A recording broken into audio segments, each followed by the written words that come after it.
Renungan Pagi, Christ Triumphant atau Kristus yang Menang oleh Ellen G. White, 16 Juni 2025. Mari kita berdoa. Bapa kami yang di sorga, Allah pencipta langit dan bumi, laut dan segala isinya, Allah yang maha besar, maha kuasa, sumber segalanya, yang kami sembah selalu melalui anak-Mu yang tunggal, Yesus Kristus. Terpujilah Yesus, anak Allah yang maha tinggi, yang adalah tamu sorgawi bagi hati kami. Pada pagi hari ini kami bersyukur boleh bangun dan berbakti, dan sebagaimana membaca dan mendengarkan nasihat firman-Mu, kiranya ini menjadi pembaharuan bagi kami semua, agar rajin membaca firman-Mu dan teristimewa membuka hati kami agar Kristus masuk dalam hati kami. Beserta kami sepanjang perbaktian ini kehendak-Mu yang jadi, ampun kami akan dosa dan salah, karena kami berdoa hanya dalam nama Anak Allah yang tunggal, Yesus Kristus, yang adalah Tuhan dan Juru Selamat kami. Amin. Renungan hari ini akan dibacakan oleh Saudara Rio Ayorbaba. Kepada Saudara Rio, kami persilahkan. Selamat pagi. Renungan pagi kita pada hari ini diambil dari buku Kristus yang Menang oleh Ellen G. White, tanggal 16 Juni 2025, berjudul Firman Allah, Dasar Pembentukan Karakter. Ayat inti terdapat di dalam Daniel 1 ayat 12 dan 13. Adakanlah percobaan dengan hamba-hamba-Mu ini selama 10 hari, dan biarlah kami diberikan sayur untuk dimakan dan air untuk diminum. Kemudian perlakukanlah hamba-hamba-Mu ini sesuai dengan pendapat-Mu. Daniel menempatkan dirinya dalam hubungan yang benar dengan Allah dan dengan keadaan serta kesempatan-kesempatan lahirianya. Ia ditawan ke Babel dan bersama orang-orang lain ditempatkan dalam pelatihan untuk dipersiapkan untuk menduduki tempat di istana raja. Makanan dan minumannya ditentukan baginya, tetapi kita membaca bahwa ia memutuskan untuk tidak menajiskan dirinya dengan santapan raja maupun dengan anggur yang diminumnya. Dalam mengambil langkah ini, Daniel tidak bertindak gegabah. Daniel berkata kepada penjenang yang telah diberi tanggung jawab atas dia dan teman-temannya, "Adakanlah percobaan dengan hamba-hamba-Mu ini." Setelah 10 hari, ternyata perawakan mereka lebih baik, dan mereka kelihatan lebih gemuk daripada semua orang muda yang telah makan dari santapan raja. Setelah melakukan hal ini, Daniel dan teman-temannya melakukan lebih banyak lagi. Mereka tidak memilih orang-orang yang menjadi kaki tangan pangeran kegelapan sebagai teman. Mereka tidak pergi bersama orang banyak untuk melakukan kejahatan. Mereka menjadikan penjenang sebagai teman mereka, dan tidak ada perselisihan antara dia dan mereka. Mereka mendatanginya untuk meminta nasihat, dan pada saat yang sama mendidiknya dengan kebijaksanaan perilaku mereka. Adalah tujuan Allah agar para pemuda ini menjadi saluran terang di kerajaan Babel. Setan bertekad untuk menggagalkan tujuan ini. Ia bekerja dalam pikiran para pemuda yang menolak menjadi wakil Allah, menyebabkan mereka cemburu kepada Daniel dan teman-temannya. Atas usulan setan, mereka menyusun rencana untuk menjebak orang-orang yang membuat kemajuan pesat dalam pengetahuan. Setan berusaha untuk menghancurkan mereka. Mereka mempelajari firman Tuhan dengan tekun, agar mereka dapat mengetahui kehendak ilahi. Dengan iman, mereka percaya bahwa Dia yang mereka layani akan menyampaikan kehendaknya kepada mereka. Dan sebagai jawaban atas iman mereka, Allah membuka firman-Nya kepada mereka. Mereka menjadikan firman Tuhan sebagai buku pelajaran mereka, menganggapnya sebagai dasar untuk membangun karakter. Mereka hanya memiliki perjanjian lama. Setan seringkali melemparkan bayangannya ke jalan mereka untuk mengaburkan pandangan mereka akan terang ilahi dan menggelapkan iman serta keyakinan mereka kepada Allah. Namun mereka tidak mau menyerah, dan Tuhan memberi mereka hikmat dan kuasa untuk menang bersamanya dalam doa. diambil dari buku Letter 34 tahun 1900. Terima kasih, Tuhan Yesus memberkati. Terima kasih atas penata layanan Saudara Rio. Tuhan Yesus memberkati. Selamat pagi saudaraku dalam Tuhan. Tentang pembentukan karakter, Roh Nubuat berkata dalam The Acts of the Apostles, halaman 475 paragraf 2. Di setiap generasi dan di setiap negeri, dasar sejati untuk pembentukan karakter adalah sama. Prinsip-prinsip yang terkandung dalam firman Allah.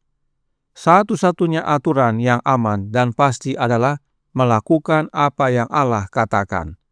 Taurat Tuhan itu sempurna, dan siapa yang berlaku demikian tidak akan goyah selama-lamanya.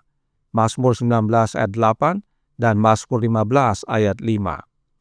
Firman Allah adalah dasar sejati untuk pembentukan karakter. Mengapa firman Allah? Christian Education halaman 64 paragraf 3 menyatakan, permulaan hikmat adalah takut akan Tuhan, dan mengenal Yang Maha Kudus adalah pengertian. Amsal 9 ayat 10. Pekerjaan besar dalam hidup adalah pembentukan karakter, dan pengetahuan tentang Allah adalah dasar dari semua pendidikan sejati. Memberikan pengetahuan ini dan membentuk karakter yang selaras dengannya seharusnya menjadi tujuan pekerjaan guru. Hukum Allah adalah cerminan karakternya. Inilah pentingnya mempelajari firman Allah untuk pembentukan karakter. Sebab firman Allah menyatakan tentang siapa Allah dan hukumnya, dan hukum Allah adalah salinan karakternya. Demikianlah Daniel dan teman-temannya. Mereka rajin mempelajari firman Allah untuk pembentukan karakter mereka. Renungan hari ini berkata dalam Christ Triumphant, halaman 174 paragraf 6. Mereka mempelajari firman Tuhan dengan tekun, agar mereka dapat mengetahui kehendak ilahi. Dengan iman, mereka percaya bahwa Dia yang mereka layani akan menyampaikan kehendaknya kepada mereka, dan sebagai jawaban atas iman mereka, Allah membuka firman-Nya kepada mereka. Mereka menjadikan firman Tuhan sebagai buku pelajaran mereka, menganggapnya sebagai dasar untuk membangun karakter. Sekarang, apakah firman Allah tersebut hanya sekedar buku Alkitab? Tentu tidak. Roh Nubuat berkata dalam manuskrip 5 tahun 1886 paragraf 15 yang menyatakan, kita harus mengambil bagian dari kodrat ilahi. Kita harus terhindar dari kerusakan yang ada di dunia melalui hawa nafsu. Dan inilah yang dimaksud Kristus ketika Ia berkata, sesungguhnya, jikalau kamu tidak makan daging anak manusia dan minum darahnya, kamu tidak mempunyai hidup di dalam dirimu. Sebab dagingku adalah benar-benar makanan, dan darahku adalah benar-benar minuman. Yohanes 6 ayat 53 sampai 55. Dan Kristus ini adalah firman Allah. Dan kita harus mengambil firman ini dan membawanya ke dalam kodrat kita, dan dengan demikian kita menerima makanan dari Yesus Kristus, sebagaimana batang alamiah menerima makanan dari alam. Jadi, kita harus terhubung dengan Kristus jika kita ingin memiliki bagian dengannya. Jelas bahwa firman Allah itu tidak hanya buku Alkitab, tetapi terlebih Yesus itu sendiri adalah firman Allah. Mengapa hal ini penting sekali kita pahami untuk pembentukan karakter kita? Sebab Roh Nubuat menjelaskan dalam manuskrip 79 tahun 1886 paragraf 22. Anda dapat menyatakan Kristus seperti yang dilakukan Yusuf dan Daniel. Mereka melakukan pekerjaan yang luar biasa dalam membentuk karakter. Dan sekarang pekerjaan itu ada di hadapan Anda dalam membentuk karakter untuk kehidupan kekal. Singkirkan dosa dan kejahatan, dan biarlah kasih Yesus masuk ke dalam jiwa Anda. Kristus berkata, lihat, aku berdiri di muka pintu dan mengetok. Jikalau ada orang yang mendengar suaraku dan membukakan pintu, aku akan masuk mendapatkannya, dan aku makan bersama-sama dengan dia, dan ia bersama-sama dengan aku. Wahyu 3 ayat 20.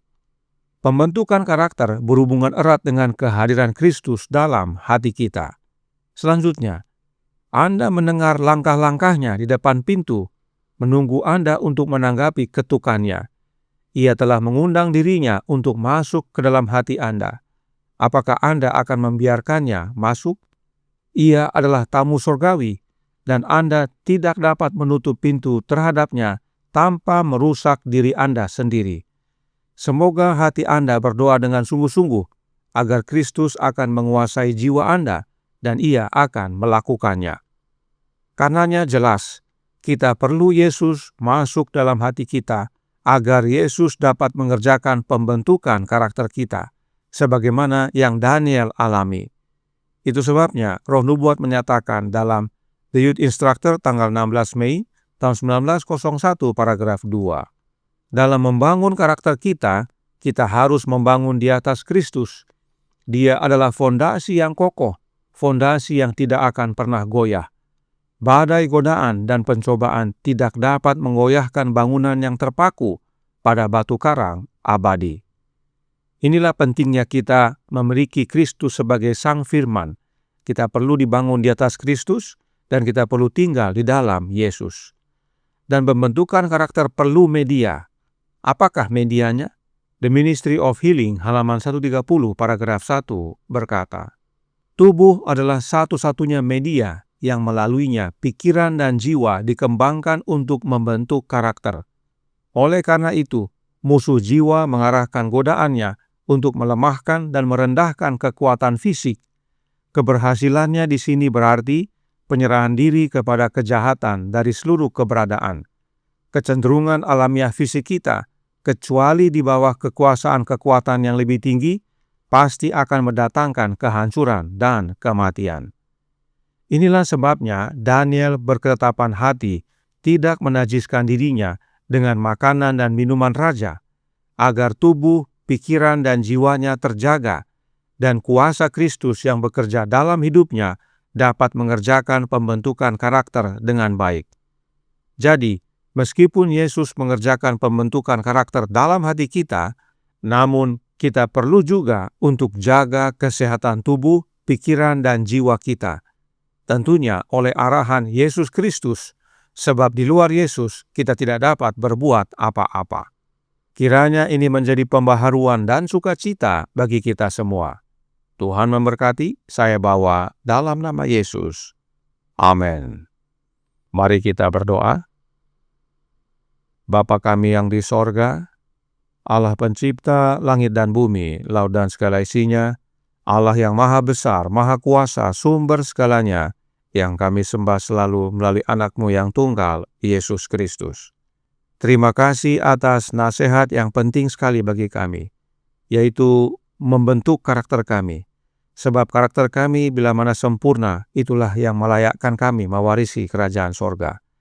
Dan satu-satunya cara untuk kami dapat memiliki karakter yang sempurna adalah dengan mempelajari firman-Mu dan teristimewa menerima firman Allah, yaitu Yesus Kristus, tinggal dalam hati kami.